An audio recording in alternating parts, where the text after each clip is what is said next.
కోరుతా ఉందట.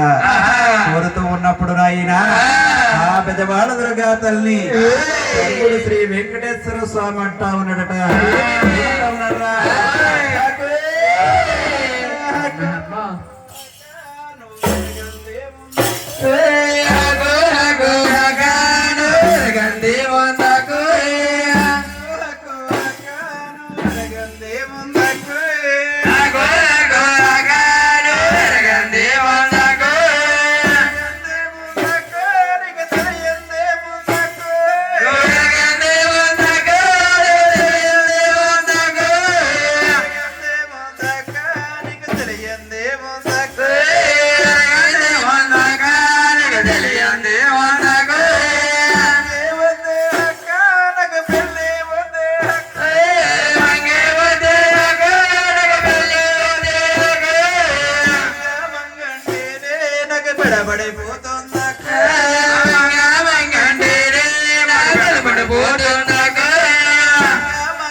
అక్క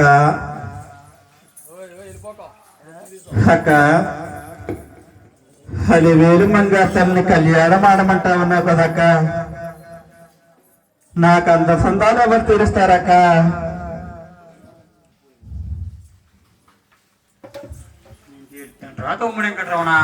అక్క నేను తీరుస్తాను రా తమ్ముడు వెంకటరమణ అంటావు. నాకు ఒకటి అయితే చిన్న కోరిక ఉంది, కోరుకోమంటావాక?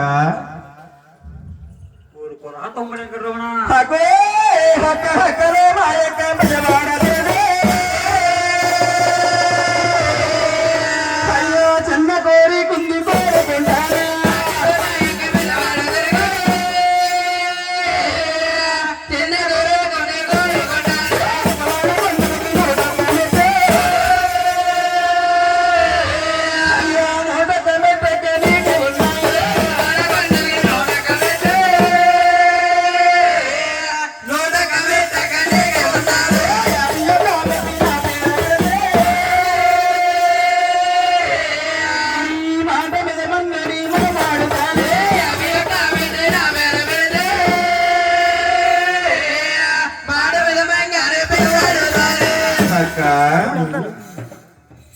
నీ బెజవాడ కొండలకి 101 మెట్లు ఉన్నాయి కదక్క, అందులో ఒక్క 51 మెట్లు మాత్రం నా పేరు పెడతావక్క?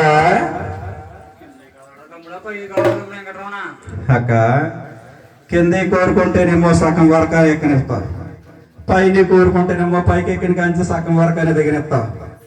ఒక మెట్టి నాది, ఒక మెట్టి నీది. నీ పాదాల దగ్గర బయలుదేరినప్పటికీ నీ గర్భవాసాలు చెంది వరకు కూడా ఒక మెట్టి నీది, ఒక మెట్టి నాది. చెప్పిన మెట్టిడిసి మెట్టి చెప్పిన 51 మెట్టలు నా పేర పెడతానంటేటక్క, నీ మాట మీద మంగా తల్లి నేను కళ్యాణం ఆడతానక్క. ఇప్పుడే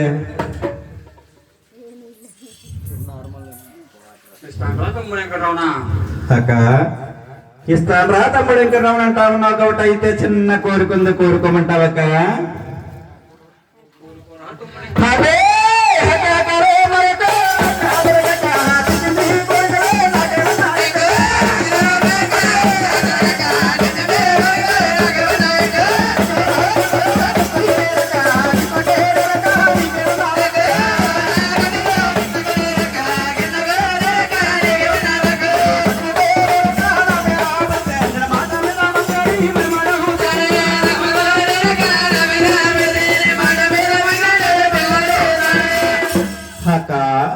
నీ పెద్దవాడ కొండల్లో కృష్ణ కోనేరు ఉంది కదక్క, సగం కోనేరు. మరి నీ తమ్ముడికి రాస్తావక్క?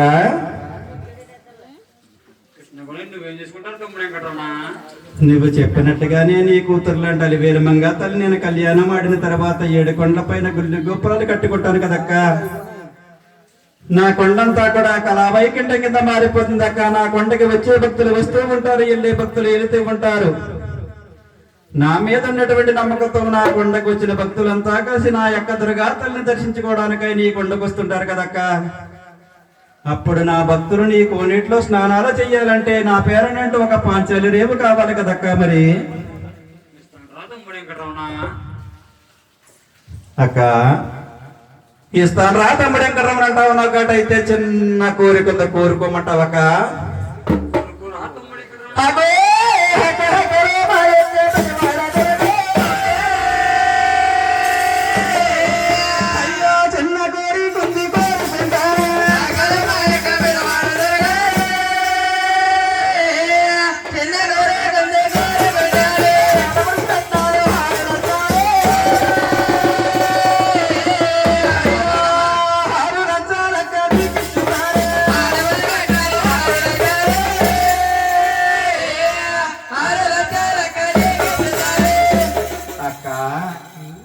నా కళ్యాణానికి ఆడబడిసి కట్నం కింద 6 లక్షల పైకమ్మ నీకు నాంచనాలుగా ఇస్తారు కదక్క. అందులో సగం నీ తమ్ముడికి ఇస్తావక్క? అదేంటి, ఏదైనా పుట్టింటోళ్ళు ఆడబడిసికి పెడతారు తప్ప నా తమ్ముడేంటి నాకు వచ్చి ఆడబడిసి నాంచనాలను కూడా ఆశపడుతున్నాడు అనుకుంటా ఉన్నాక. నీ కూతుర్లు అంటే వేరుమంగా తల్లి కళ్యాణం ఆడిన తర్వాత రథం ఎక్కి బావా నన్ను శికారకు తీసుకెళ్లి బాబా అంటే చేతిలో చిల్లి గవ్వ కూడా లేకుండా నీ కూతురికి అందసందాలు ఎలా జరపగలుగుతానక్క?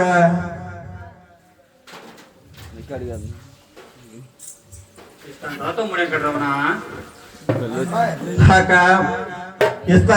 వెంకటరమణ అన్నావు కాబట్టి అయితే ఒకే ఒక చిన్న కోరుకుంది, కోరుకోమంటావక్క?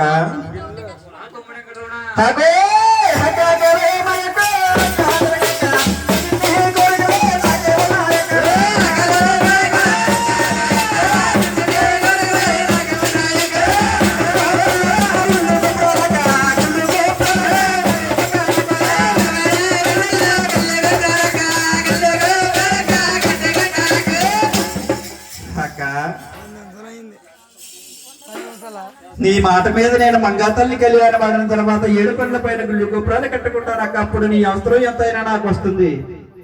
అప్పుడు అందంగా పిలుస్తాను, వచ్చి నన్ను ఆదుకుంటావక్క?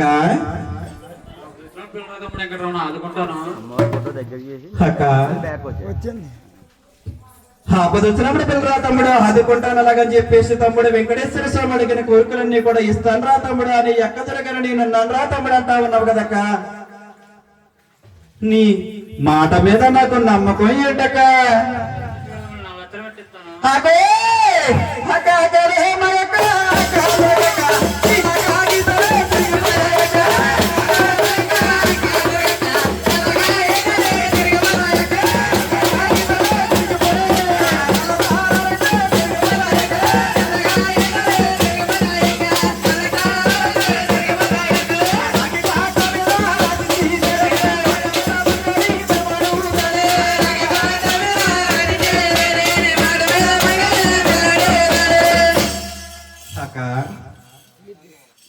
తెల్ల కాగితాలు అయితే చిరిగిపోతాయి అక్క, నల్ల అక్షరాలు అయితే చిరిగిపోతాయి, కానీ నీవు సక్రంగా రాగపట్టా మీద రాసిస్తాను రా తమ్ముడు అంటావా? ఇప్పుడే నేను పెళ్లి కుమారుడై అవతారం మీద నీ కూతురు అలివేల మంగాతలు నేను కళ్యాణం ఆడతానక్క. రాజుకోండి నాయనా, మా అమ్మల కన్నా మా ముగ్గురమ్మల మోదపటమ్మ బెజవాడ కనకదుర్గ తల్లి తమ్ముడు శ్రీ వెంకటేశ్వర స్వామికి నాయన తమ్ముడా శ్రీ వెంకటేశ్వర, నీకే ఆపద వచ్చినప్పుడు కూడా నీ అక్క దొరకని నేనున్నాను కదరా తమ్ముడా. నీకు నేనుండగా భయమేలరా తమ్ముడా. మన మేనగోడలు అది వేలమంగా తల్లి నువ్వు కళ్యాణం ఆడరా తమ్ముడు అలాగని చెప్పేసి అడిగిన కోరికలన్నీ కూడా సక్రంగా బెజవాడ దుర్గా తల్లికి సక్రంగా నాయన బెజవాడ దుర్గా తల్లి తమ్ముడు వెంకటేశ్వర స్వామికి సక్రంగా రాగపట్ట మీద మరీ రాసిచ్చి ఆ ఎమ్మల కన్నమ్మ ముగ్గురమ్మల మూలపుటమ్మ బెజవాడ కనకదుర్గ తల్లి తమ్ముడు శ్రీ వెంకటేశ్వర స్వామిని సక్రంగా కళ్యాణాన్ని పంపించి ఏం చేస్తున్నదరా అందరిని కూడా ఆశీర్వదించి పెదవాడ కొండలకి భక్తులంతా వచ్చే సమయం అయితేలాగని చెప్పేసి ఆయన హారతి తీసుకుని హారతి ఇచ్చి అందరికీ కూడా హారతులు సక్రంగా అందుకుని హారతిని హారగించి అమ్మవారు పెదవాడ కొండలకి సక్రంగా సాగలుతా ఉంది. అమ్మో అమ్మ శ్రీ కనకదుర్గ